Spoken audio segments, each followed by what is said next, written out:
While the first Ranger was an interesting boat, could sail well, it was not competitive with the fleet that was being developed here, particularly some of the larger boats.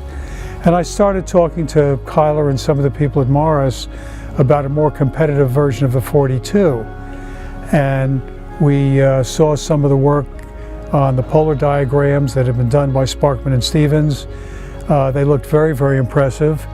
And we decided to go ahead and build the first 42MX.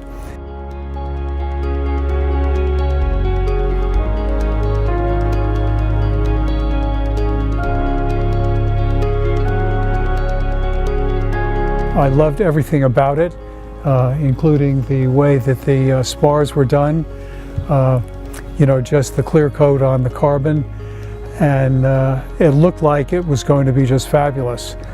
I was very, very nervous before the first race, which was a pursuit race.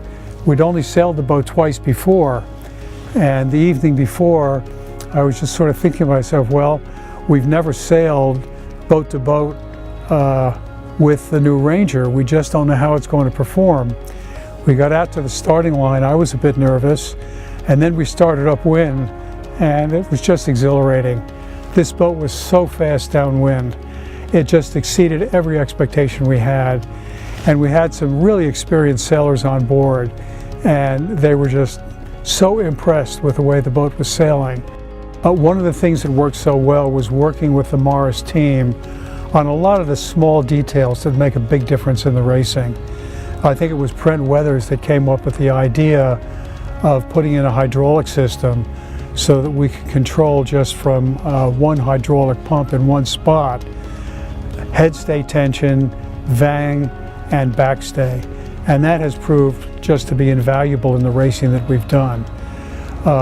We also did a few other things, like placing the turning blocks for the large Jenniker much further aft. So we're able to work with North Sails on that and build a much, much bigger Jenniker.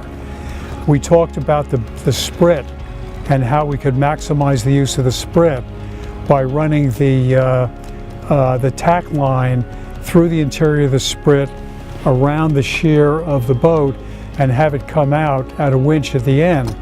So very, very easy for someone to control the tack line, ease it out and bring it back in depending upon the point of sail that we're on with the spinnaker.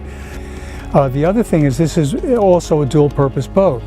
We race it, but I do go out with my family, sometimes even just myself and my daughter or one of my granddaughters, and the two of us can easily handle this boat.